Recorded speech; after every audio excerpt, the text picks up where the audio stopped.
Salut à tous les supporters de l'AS Monaco, j'espère que vous allez bien. Les autres, installez-vous, je vous en prie, on va parler de pas mal de choses, parce qu'on ne s'est pas vu déjà la semaine dernière. Il y a eu Lens, on va parler de Lens, on va parler de Dizazi, on va parler de l'OGC Nice, on va parler de Diop, on va parler de tout en fait, enfin de tout, ouais. Enfin, on va essayer d'un peu survoler le tout. C'est quoi ce match contre Lens? Alors nous, on s'attendait à un réveil par rapport au match qui nous avait sorti contre Rennes. Donc match où on a fait un partout, certes, on se prend un but, carton rouge pour Fofana dès le début du match, qui fait qu'on est à 10. Et malgré ça, on va chercher une force mentale qui fait qu'on arrive à arracher l'égalisation face à 11 Rennais qui ont tout essayé pour nous plomber, mais ils n'ont pas réussi. On a toujours été dangereux, on a toujours fait les choses. Et ce comportement m'a donné espoir pour le match contre le RC Lens. Voilà. Et le RC Lens, en plus, nous, supporters, voilà, on était on peut dire pas on se disait, voilà, il y a une petite revanche à prendre par rapport à Lens. Enfin, revanche, oui et non, mais voilà. C'est plus un match simple, Monaco-Lens. Eh ben apparemment pas pour les joueurs, parce que je suis désolé, le début de match est catastrophique, on laisse la balle, en fait on a cru que... Eux ils étaient en mode Ligue des Champions, le RC Lens. Pas une erreur, voilà, soudés, et quand ils ont une opportunité, ils la mettent. Et ben c'est tout ce qu'on n'a pas fait pendant ce match. Mais voilà, après on va pouvoir revenir si vous voulez sur le concours de circonstances dont on a beaucoup parlé, les erreurs d'arbitrage, les buts hors jeu, les pénaltys litigieux, voilà. Mais en attendant, les Lensois ont mis tout ce qu'ils avaient à mettre ils ont pris leurs opportunités et ils ont mis les buts qu'il fallait mettre pour pouvoir gagner ce match. Maintenant, beaucoup de frustration, beaucoup de rancœur par rapport à ce match, mais on se dit que bon, l'équipe de l'AS Monaco est quand même beaucoup plus forte que ça. Ce qu'on a montré contre Lens, c'est une erreur, c'est rien d'autre. Donc voilà, on va se relever. Sauf que le problème, c'est que pour se relever, il y avait Paris derrière. Ouais, Paris qui vole, Paris qui survole la Ligue 1 en mettant des 5 et des 6. Donc voilà, on s'est dit que ça va être difficile. Moi, perso, je vous ai dit, si on s'en prend 6 ou 7 contre Paris, je pense que ça nous plombe la saison. Mais je connais mon club, je sais très bien que Paris, ça fait pas peur. Paris, vous faites peur à qui vous voulez, mais pas à Monaco. Alors, mais même quand on vient toujours à Paris pour gagner, et même quand vous nous avez mis peut-être 3 ou 4-0, on était venu pour gagner, tout simplement. Voilà. Alors, les Parisiens qui parlent de bus, les gars, vous avez la meilleure attaque du monde, et vous reprochez aux gens de défendre.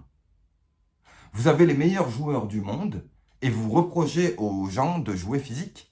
Je veux dire, au bout d'un moment, il faudrait quand même se regarder dans une glace, les Parisiens. Non, mais je suis sérieux. Parce que là, en fait, si on n'est pas Monaco, si on est Manchester City ou quelqu'un d'autre face à vous, vous êtes mort. Vous êtes mort. Donc voilà, au lieu de voir des choses qui riment à rien, profitez-en plutôt pour faire des réglages dans votre équipe. La Ligue des Champions arrive. Et aujourd'hui, on vous a encore montré, et ça, on le sait depuis très longtemps à Paris, quand on vous rentre dedans, c'est fini.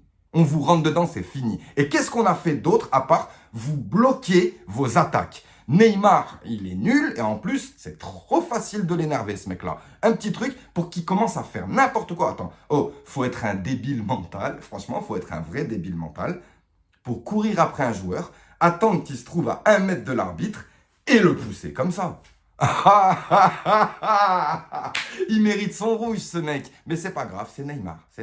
Mais bon, en tout cas, facile d'énerver Neymar. En plus, c'est Kevin Volland qui fait ça, gentiment, sournoisement, voilà. Et puis, ne nous reprochez pas, les Parisiens, d'avoir des joueurs qui ont du vice, s'il vous plaît. Il y a des Parisiens qui vont me dire qu'on a fait de l'anti-jeu, qu'on a fait des fautes, qu'on a fait tout ça. Mais non, c'est pas ça. C'est juste Mohamed Camara qui vous a mis un tampon chacun dès le début du match pour bien vous faire comprendre que vous n'êtes pas chez vous ici.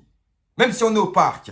Mais voilà, parce qu'en fait, avant, on nous disait, ouais, Monaco est trop lisse, Monaco ci, Monaco ça. Aujourd'hui, il y a des joueurs qui ont un peu de vice, qui ont un peu de trucs. Ça y est, on est des tricheurs. Non, mais ça va pas la tête. Les Parisiens, vous avez pris pourquoi Sergio Ramos? Pour sa gentillesse? Ou pour son...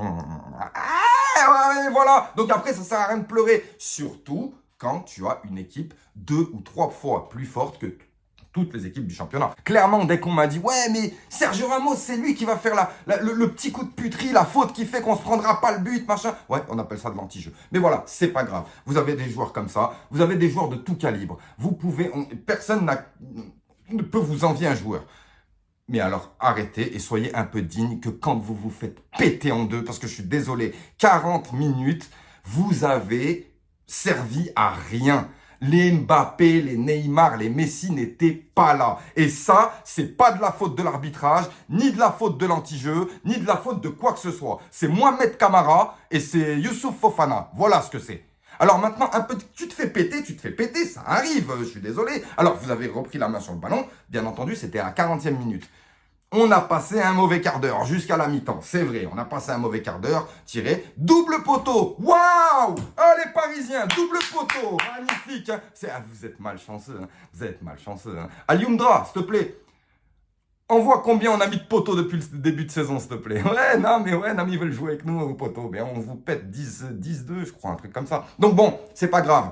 Nous, on n'avait pas de chance. Regardez mes débriefs d'avant. Ça fait un moment qu'on est poursuivi par la malchance, par la non-réussite. Voilà, ça a commencé PSV Eindhoven, même des fois, même l'année dernière, parfois, ça l'était. Il fallait aller chercher nos buts à chaque fois parce qu'on n'avait jamais la chance. Un mauvais rebond qui fait que ça rentre. Non, on n'a pas de chance. Alors, vous n'allez pas pleurer pour de poteaux, les gars.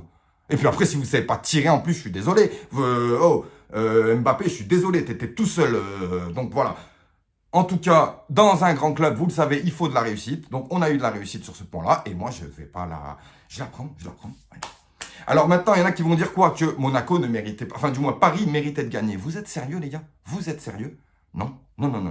Vous méritiez pas de gagner. Parce que nous, on a mis un but et on a gardé le score jusqu'à la 70e minute. Et à de très bonnes factures, en étant solide, en étant bon. Il n'y a pas d'histoire de bus. Quelqu'un qui met le bus, il met le bus. Non, on met le bus, mais on vous contre-attaque derrière. On vous fait des trucs, on vous fait valdinguer. Les gars, s'il vous plaît, ne faites pas la différence entre un club qui met le bus et un club qui utilise une tactique pour battre un gros club de Ligue 1. Parce que vous êtes un gros club de Ligue 1. Les années Jardim, au début, quand on jouait contre le Paris Saint-Germain, eh ben on mettait la même compo qu'eux, on mettait des ailiers, on mettait des machins pour faire du spectacle. Mais le spectacle, ça se finissait à 4 ou 5-0. Parce qu'en fait, on n'a pas les joueurs pour rivaliser avec le niveau intrinsèque, pour rivaliser avec les joueurs d'en face. Donc tu trouves des solutions. Qu'est-ce qu'on fait? On verrouille, c'est normal. Vous avez la meilleure attaque du monde. Faut bien qu'on verrouille. Donc on verrouille, en plus de ça, on met 2 pistons pour relancer les attaques, et ainsi de suite. Mais celui qui va dire que Monaco a mis le bus, désolé, tu comprends rien au foot. Et puis après, c'est quoi le bus? C'était le Paris Saint-Germain. Tu peux pas péter un bus? Non, tu n'es pas capable. Le bus Montpellier, tu l'as pas explosé. Le bus Clermontois, tu l'as pas explosé. Qu'est-ce qui se passe? C'est Axel Disasi. Bon, c'est vrai qu'Axel Disasi, il a fait un bon match. Mais bon, les gars, moi, perso, je vous le dis, hein, Axel Disasi, c'est pas non plus... voilà. Hein. Juste, moi, j'ai de la rancœur. Pourquoi? J'ai de la rancœur parce qu'Axel Disasi, ça fait 3 ans. Ça fait 3 ans qu'on se tape les passes disasives, les erreurs de placement, les buts contre notre camp, tout ça, ça fait 3 ans. Et parce que Monaco, vous savez, nous, on forme les gens. Et ça fait 3 ans qu'on le forme en se tapant toute sa merde. Et à l'heure d'aujourd'hui, cette saison, quand vraiment il commence vraiment à être rentable et être l'un des meilleurs leaders de cette équipe, on le vend. Alors, rien n'est encore fait. Moi, je me souviens de Mitchell qui a dit que l'équipe serait prête le 1er septembre. Mais par contre, si Diop et Disasi partent le 29, ça m'étonnerait qu'on soit prêt le 1er septembre. Alors, pour Diop, franchement, les gars, j'en ai rien à péter, je vous le dis. Je vous assure, Diop, voilà, c'est les Niçois, si vous voulez. Ils veulent un joueur. De toute façon, il n'y en a aucun qu'on leur a prêté ou vendu qui a fait une grande carrière. Lui, il veut aller jouer la conférence. Laissez-le. Vous voulez faire quoi? Voilà. Mais par contre, le timing, encore une fois, le timing, c'est la fin de saison. Et moi, ça m'étonnerait qu'on puisse trouver, parce que déjà, tout le monde pointe nos problèmes de défense. Voilà, tout le monde pointe nos problèmes de défense. Même si la défense, vous l'avez bien vu, contre le Paris Saint-Germain, elle a été solide. Donc, est-ce que c'est vraiment un problème de qualité ou est-ce que c'est un problème de réglage, de formation, de concentration?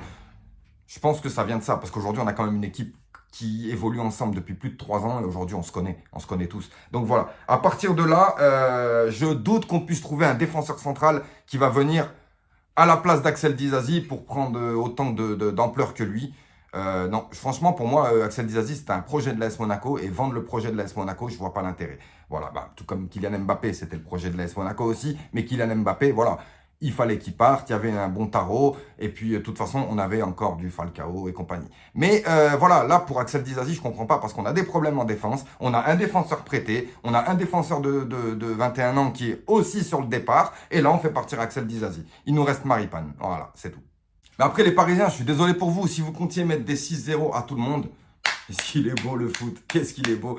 Soyez contents qu'une équipe soit venue et qui vous ont montré que le football, c'est pas de la danse et que voilà, il y a du travail, il y a toujours du travail. Un footballeur, ça travaille tout le temps et notamment pour les prochains matchs tactiques que vous allez avoir, quand vous allez vous taper contre des gros entraîneurs, tout ça, c'est exactement le genre de match qu'il vous faut pour vous mettre dans le ton. Et ça, j'en ai parlé beaucoup avec certains Parisiens qui me disaient avant, on n'a pas de challenge en Ligue 1. Oui, mais alors, il n'y a pas de challenge en Ligue 1. C'est vrai, parce que vous êtes le PSG, vous avez beaucoup de gros joueurs et que vous marchez un peu sur tout le monde. C'est vrai. Mais quand il y a un club qui essaie de faire quelque chose contre vous, vous montrez du doigt, vous dites qu'il fait de l'anti-jeu, des pénaltys, des machins, des trucs. Alors, excusez-nous, hein, si on essaie de jouer comme on peut pour essayer d'obtenir des points, mais en tout cas, c'est pas ce qui vous aidera en Ligue des Champions ou pour plus tard de mettre des 6-0 à tout le monde. Il faut de l'opposition en Ligue 1. Si vous n'avez pas d'opposition, voilà. Et le pire, c'est que quand il y a pas d'opposition, on a des gens qui nous disent qu'il n'y a pas d'opposition, et quand il y a de l'opposition, on nous dit que, enfin, on vient carrément nous chercher les joueurs. Alors là, Axel Disasi, il a fait un match de fou. Alors là, c'est sûr, match retour, il n'y aura pas Axel Disasi avec nous. T'es content, hein, le Parisien. Mais voilà, c'est bien. Affaiblissez les gens tout autour, affaiblissez les clubs. Comme ça, vous serez les meilleurs. Il n'y aura pas de souci. En tout cas, on en a profité pour vous présenter Mohamed Camara. Hein. Ah oui, il vous a mis un tampon chacun. Vous n'êtes pas chez vous ici, c'est comme ça, voilà. Donc, fini le côté lisse de l'AS Monaco. Ne vous en prenez pas à Caio Henrique, c'est un Brésilien. Donc voilà, il est un peu fou. Donc voilà.